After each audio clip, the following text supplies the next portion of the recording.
Hello అండి, నమస్తే. ఇప్పుడు మాట్లాడే టాపిక్ వచ్చేసి మహారాష్ట్ర అసెంబ్లీ ఎన్నికల ఫలితాలు అయితే ఆల్మోస్ట్ ఒక కంక్లూజన్ సైడ్గా వెళ్ళే ప్రయత్నం అయితే జరుగుతున్నాయి.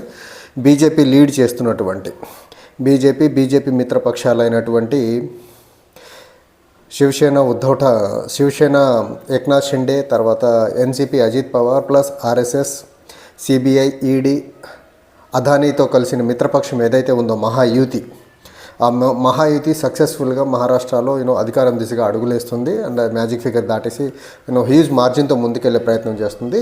ఇక్కడ కాంగ్రెస్ పార్టీకి సంబంధించినటువంటి మహావికాస్ అఘాడి ఏదైతే ఉందో కాంగ్రెస్ పార్టీ, తర్వాత Sharad Pawar NCP as well as Shiv Sena Uddhav Thackeray పార్టీలు ఏవైతే ఈ కూటమి ఏదైతే ఉందో కంప్లీట్గా బీజేపీ మిత్రపక్షాలైనటువంటి ఆర్ఎస్ఎస్, ఏక్నాథ్ షిండే శివసేన, తర్వాత Ajit Pawar NCP as well as CBI, ED, income tax department as well as Adani యొక్క ఫైనాన్షియల్ కండబలం, వీటన్నిటి ముందు మహావికాస్ అఘాడి ఏ కార్నర్లో కూడా నిలబడలేకపోయింది.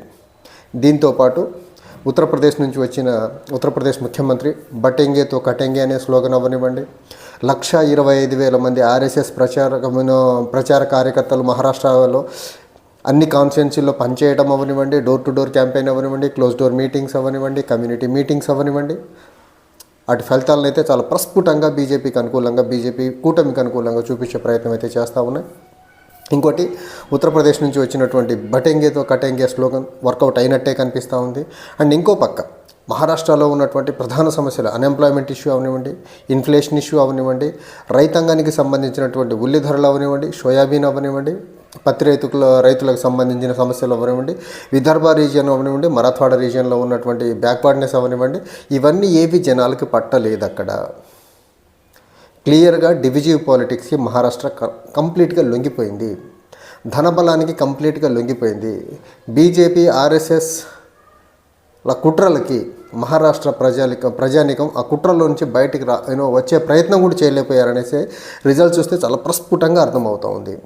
ఇంకోటి ఇక్కడ మనం చూడాల్సింది ఏంటంటే, మహారాష్ట్రలో ఉన్నటువంటి కిచిడి ప్రభుత్వం గత 2.5 సంవత్సరాలుగా 2 పార్టీలని 4 ముక్కలు చేసి బీజేపీ 2 పార్టీలను తన దగ్గర పెట్టుకొని నడిపిన ప్రభుత్వం, కిచిడి ప్రభుత్వం ఏదైతే ఉందో, అదానీ మద్దతుతో ఎమ్మెల్యేలను కొనుక్కొని ఆ ప్రభుత్వాన్ని నడిపిన ప్రభుత్వానికి మళ్ళీ మొగ్గు చూపే ప్రయత్నం అయితే చాలా ప్రస్ఫుటంగా కనిపిస్తూ ఉంది. ఇక నుంచి మహారాష్ట్రలో ధారావి అనే ప్రాంతం ఏదైతే ఉందో అది కంప్లీట్గా అదానీకి ఇంకా కట్టబెట్టేదానికి మహారాష్ట్రలో ఎలాంటి ఇబ్బందులు, ధారావిలో ఉన్నటువంటి ప్రజలు ఎవరైతే ఉన్నారో పర్టికులర్లీ పూర్ పీపుల్, సో వాళ్ళు ఇంకా ఎవరికేం చెప్పుకున్నా కానీ ఇంకా ఫలితం అయితే ఉండకపోదు. ధారావి మొత్తం అదానీ దారాదత్తం అయిపోతుంది. ఒక పక్క అదానీ ఇంటర్నేషనల్ లెవెల్లో ఫ్రాడ్స్ అన్నీ బయటకు వస్తున్న క్రమంలో మహారాష్ట్ర ఎన్నికల్లో అదానికి అనుకూలమైన ప్రభుత్వం అక్కడ ఏర్పడటం అనేది నిజంగా అదానికి చాలా పెద్ద బిగ్ రిలీఫ్గానే చూడాల్సి ఉంటుంది. సో ఇప్పుడు అదానీ ఏదైతే అక్కడ ధారావి ప్రాంతాన్ని కబ్జా చేయాలని చూస్తున్నాడో ఆ ప్రాంతం మొత్తం ఇప్పుడు తన అండర్లోకి వచ్చేస్తుంది. ఇంకో పక్క బీజేపీకి పర్టికులర్లీ నరేంద్ర మోదీ, అమిత్ షాకి గుజరాత్ అభివృద్ధికి కావాల్సిన వెసులుబాటు ఏదైతే ఉందో అది క్లియర్ కలుగుతుంది. ఎందుకంటే మహారాష్ట్రలో వచ్చే కంపెనీలన్నింటినీ వాటిని రీడైరెక్ట్ చేసి గుజరాత్ పంపించేసి గుజరాత్ని అభివృద్ధి పరంగా ముందుకు తెచ్చి మహారాష్ట్రలో అన్ఎంప్లాయ్మెంట్ గురించి కానీ మహారాష్ట్ర యొక్క ఆర్థిక అభివృద్ధి గురించి కానీ పెద్దగా పట్టించుకునే దానికి ఆస్కారం అయితే లేదు. ఇక నుంచి బీజేపీ ఏదనుకుంటే అది చేసేదానికైతే ఇబ్బంది లేకుండా అయితే అయిపోయింది మహారాష్ట్ర. ఇంకా మహారాష్ట్ర తర్వాత నెక్స్ట్ ఢిల్లీలో ఎన్నికలు జరగబోతున్నాయి. ఢిల్లీలో మళ్ళీ RSS BJP already ground work start చేసేసారు. అక్కడ ఎలా వెళ్తుందో చూడాలి.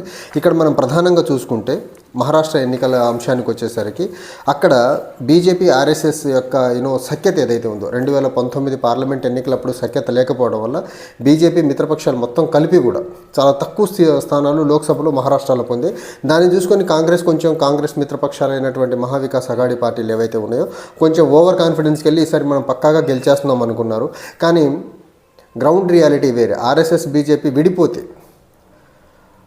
ఆర్ఎస్ఎస్ మనుగడకే కష్టం వస్తుందని భావించిన ఆర్ఎస్ఎస్ రంగంలోకి దిగిన తర్వాత హర్యానా ఎన్నికలను చాలా ప్రెస్టీజియస్గా తీసుకుని హర్యానా ఎన్నికల్లో గెలిచారు. హర్యానా అయిపోయిన మరుక్షణమే ఆర్ఎస్ఎస్ కార్యకర్తలు మొత్తం హుటాహుటిన మహారాష్ట్రకు వచ్చి పడిపోయారు. మహారాష్ట్రలో కూడా చాలా సక్సెస్ఫుల్గా వాళ్ళు అనుకున్న వేలో క్యాంపెయిన్ చేయగలిగారు. అది డోర్ టు డోర్ అవ్వనివ్వండి, కమ్యూనిటీ మీటింగ్స్ అవ్వనివ్వండి, క్లోజ్ కార్నర్ మీటింగ్స్ అవ్వనివ్వండి, as well as OBC versus Maratha rift తీసుకురావడం అనివ్వండి, ఇవన్నీ ఒక ఎత్తు.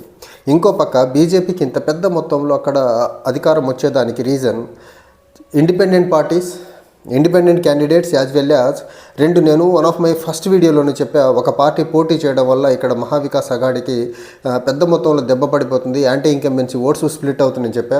ఆ పార్టీ ఏదో కాదు, బీఎస్పీ పార్టీ. మాయావతి పార్టీ అక్కడ పోటీ చేయడం వల్ల, తర్వాత ఎంఐఎం అక్కడ పోటీ చేయడం వల్ల ముస్లిమ్స్ యాజ్ వెల్ యాజ్ దళితుల ఓట్లు ఏవైతే ఉన్నాయో అవి జనరల్గా మెజారిటీ కొంచెం కాంగ్రెస్ కూటమి సైడ్కి వెళ్ళేదానికి ఆస్కారం ఉండే. ఇప్పుడు ఈ పార్టీ అక్కడ MIM as well as BSP పోటీ చేయడం వల్ల, తర్వాత ఇండిపెండెన్స్ అందరు కలిపి దగ్గరగా 16% ఓట్స్ వచ్చేసాయి. మహావికాస్ అఘాడీకి 31% ఓట్స్ వస్తే వీళ్ళకి 16%, అంటే close to half 50% of Vikas అఘాడీకి వచ్చిన ఓట్లు ఇండిపెండెంట్లకి బీఎస్పీ ఎంఐఎం ఇలాంటి చిన్న చిన్న పార్టీలు అన్నిటికి వచ్చినాయంటే మహారాష్ట్రలో కాంగ్రెస్ విజయ అవకాశాలకి గట్టి దెబ్బ కొట్టిన వాళ్ళలో BSP as well as MIM తర్వాత ఇండిపెండెంట్లు ఉన్నారని అయితే చాలా క్లియర్గా చెప్పొచ్చు. సో బీజేపీ ఎన్నికల అవసరాల కోసం ఏమేం కావాలో అవన్నీ ముందుగానే సమకూర్చుకుంది.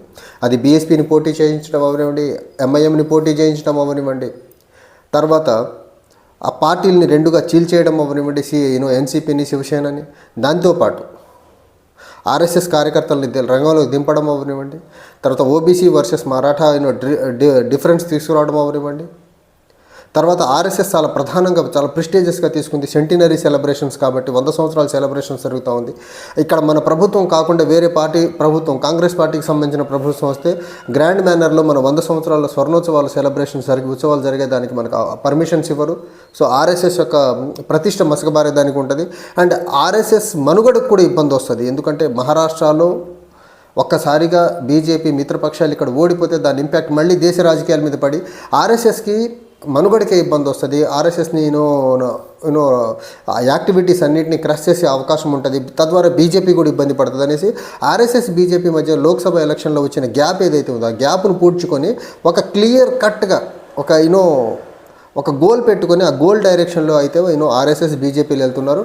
ఆర్ఎస్ఎస్ బీజేపీలతో పాటు వాళ్ళకు కలిసి వచ్చే అంశాలు అదాని దగ్గర నుంచి వచ్చే ఫైనాన్స్ అవనివ్వండి, సిబిఐ ఈడీ తర్వాత ఇన్కమ్ ట్యాక్స్ డిపార్ట్మెంట్స్ అవనివ్వండి, ఇవన్నీ చాలా ప్రస్ఫుటంగా వాళ్ళ చేతిలో ఒక ఎలక్షన్ని సక్సెస్ఫుల్గా మ్యానిపులేట్ చేసి గెలిచేదానికి కావాల్సిన రా మెటీరియల్ మొత్తం బీజేపీ ఆర్ఎస్ఎస్ చేతిలో ఉన్నవి.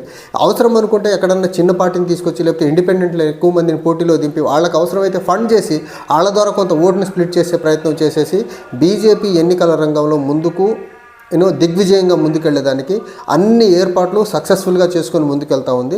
ఇప్పుడు మహారాష్ట్ర ఎన్నికల్లో అయితే అగ్రేరియన్ సోయా రైతులు అవనివ్వండి, ఉల్లిగడ్డ రైతులు అవనివ్వండి, పత్తి రైతులు అవనివ్వండి, నిరుద్యోగ యువత అవనివ్వండి, లేకపోతే మరాఠవాడ విదర్భ రీజియన్లో ఉన్నటువంటి బ్యాక్వర్డ్నెస్ అవనివ్వండి, లేకపోతే బీజేపీ చేస్తున్న అవినీతి అవనివ్వండి, శివాజీ స్టాచ్యూ లాంటి స్టాచ్యూ కట్టిన కొద్ది నెలలకి కూలిపోవడం అవనివ్వండి, ధారావి లాంటి ప్రాంతాన్ని అదాన్ని కట్టబెట్టడం అవనివ్వండి, లేకపోతే మహారాష్ట్రకు వచ్చే ఇండస్ట్రీస్ అన్ని గుజరాత్ని రీడైరెక్ట్ చేసి మహారాష్ట్ర యువతకు ఉద్యోగాలు అవ్వకుండా చేయడం అవనివ్వండి, ఇవన్నీ అక్కడ ప్రజలకి ఏం పట్టనట్టే కనిపిస్తూ ఉంది. సో ఓ పక్క కాంగ్రెస్ పార్టీకి సంబంధించినటువంటి లీడర్ రాహుల్ గాంధీ గారేమో ఓబీసీ క్యాస్ట్ సెన్సస్ అంటుంటే అవే ఓబీసీ కులాలన్నీ బీజేపీకి అనుకూలంగా ఓటేసే పరిస్థితి మనం చూస్తున్నాం. అది హర్యానాలో చూసాం, యాజ్ వెల్ యాజ్ ఇప్పుడు మహారాష్ట్రలో చూస్తున్నాం.